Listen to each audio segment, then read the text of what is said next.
یوم تحفظ ختم نبوت 7 ستمبر 7 ستمبر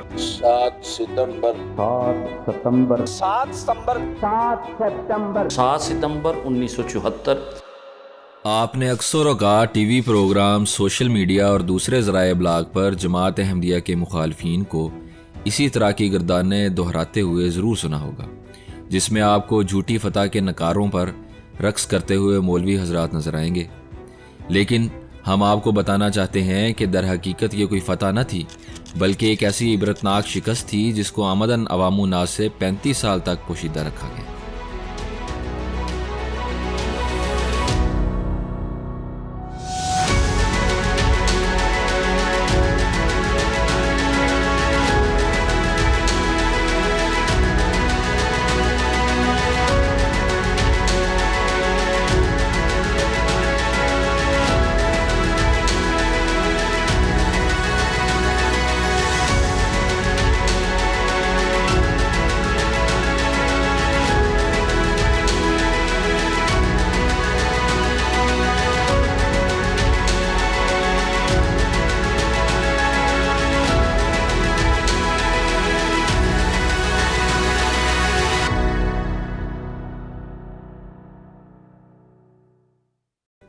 ہم انشاءاللہ آگے آنے والی بہت سی اقساط میں تاریخی، قانونی، سیاسی اور مذہبی اعتبار سے اس بات کا جائزہ پیش کریں گے کہ کس طرح پاکستان کی قومی اسمبلی،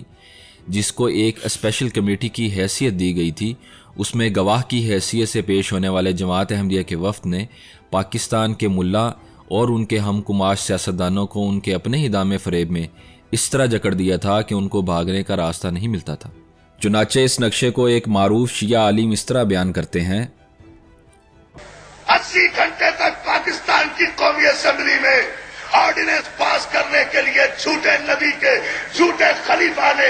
سارے مسلمان علماء کو پانی پلا پلا کے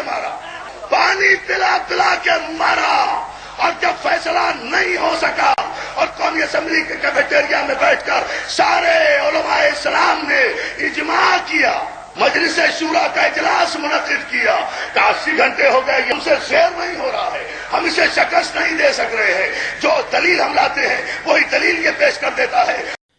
اس ساری کارروائی کے دوران جماعت احمدیہ کے مخالفین کی جانب سے غیر اخلاقی، غیر قانونی اور غیر اسلامی حرکات کے علاوہ جال سازی، جھوٹ اور دھوکہ بازی کے نئے ریکارڈ بنائے گئے۔ چنانچہ اس کارروائی کے دوران کبھی جعلی اور من گھڑت حوالوں کا سہارا لیا جاتا اور کبھی دھوکہ بازی کا مظاہرہ کرتے ہوئے سیاق و سباق سے جان بوجھ کر پہلو تہی کی جاتی تاکہ مضمون واضح نہ ہو۔ اٹارنی جنرل یحییٰ بختیار، جو جماعت احمدیہ کے وفد سے سوالات کرنے کے لیے مقرر کیے گئے تھے، ان کو اس ساری کارروائی کے دوران اتنی مرتبہ ہزیمت اور شرمندگی کا سامنا کرنا پڑا کہ انہوں نے ایک مرتبہ تو زج ہو کر کرکٹ کی اصطلاح کا سہارا لے کر اپنے ساتھی مولویوں سے گزارش کی کہ خدارا مجھے ایسے سوالات نہ تھمائے جائیں کہ جس پر مجھے چوکے چکے لگیں۔ جماعت احمدیہ کے خلاف قومی اسمبلی میں ہونے والی اس کارروائی کی حقیقت کیا تھی اور انہی اٹارنی جنرل صاحب کی اپنی قابلیت کیا تھی، اس کے متعلق اس وقت کے پیپلز پارٹی کے MNA اور وفاقی وزیر خزانہ جناب ڈاکٹر مبشر حسن صاحب کا کیا کہنا ہے، آئیے انہی کی زبانی سنتے ہیں۔ یحییٰ بختیار بیوقوف آدمی تھا، بالکل جاہل، اور اس کو تو جو نیچے لکھ کے دے دیا وہ اس نے کہہ دیا۔ وہ کارروائی ساری فکٹیشیس تھی، وہ اسمبلی کی کارروائی ساری فکٹیشیس تھی،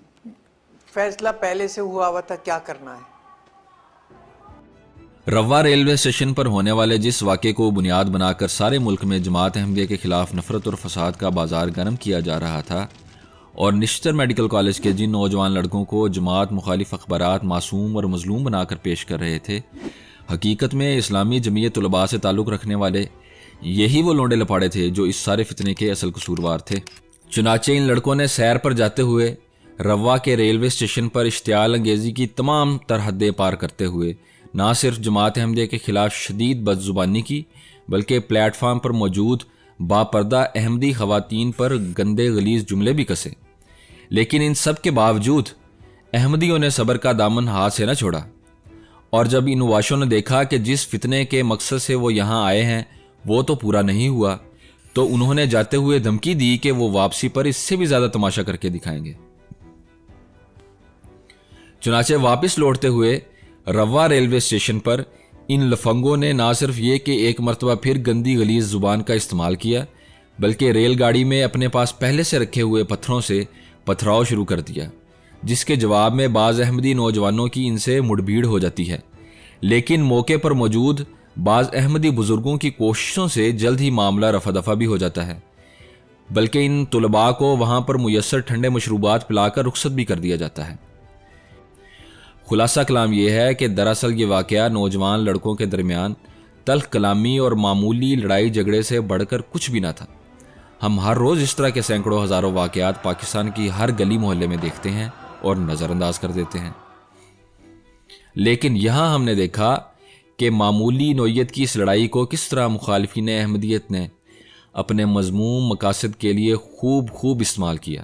اور سارے پاکستان میں پہلے سے طے شدہ پلان کے تحت احمدیوں کی جان اور مال کو نقصان پہنچانے کا ایک نہ رکنے والے سلسلے کا آغاز ہو گیا۔ ایک اندازے کے مطابق کل 28 احمدی بے دردی سے شہید کر دیے گئے اور کروڑوں کا مالی نقصان کیا گیا۔ اس کارروائی کے دوران اگرچہ ملک بھر میں احمدیوں کا جانی اور مالی نقصان کیا جا رہا تھا، لیکن عمومی طور پر جماعت احمدیہ نے اس آزمائش کے دور کے بعد جس تیزی کے ساتھ ساری دنیا میں ترقیات حاصل کیں اس کی نظیر نہیں ملتی۔ دوسری طرف ملک کے وزیر اعظم جناب ذوالفقار علی بھٹو صاحب، جو ہر لحاظ سے احمدیوں کے جانی اور مالی نقصان کے قصوروار اور ذمہ دار تھے، ان کے متعلق بھی تقدیر الہی برابر اپنا کام کرتی دکھائی دے رہی تھی۔ چنانچہ اسی اسمبلی کی کارروائی کے دوران ایک اور ممبر اسمبلی صاحبزادہ احمد رضا خان قصوری کے ساتھ نوک جھونک میں بھٹو صاحب کے منہ سے ایسے الفاظ نکلے جو بالآخر ان کے گلے کا پھندا ثابت ہوئے۔